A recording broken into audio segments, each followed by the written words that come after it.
আজকে দেখাবো বাসাবাড়ির লাইনে চালানোর মতো কিছু মেশিনারিজ। প্রথমে যে মেশিনটি দেখছেন এটি একটি ঘাস কাটার মেশিন, আর পাশে রয়েছে একটি দুধ দোয়ানোর বা মিল্কিং মেশিন।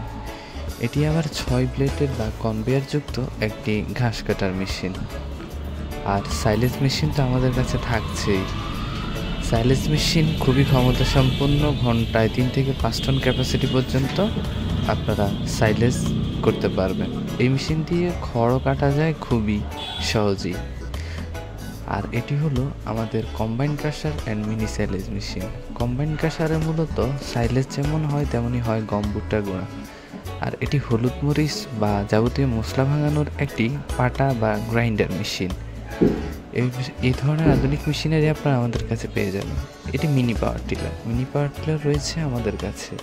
ফিড উৎপাদনের জন্য এ ধরনের ফিড মেশিনও আমাদের কাছে পেয়ে যাবেন আপনারা।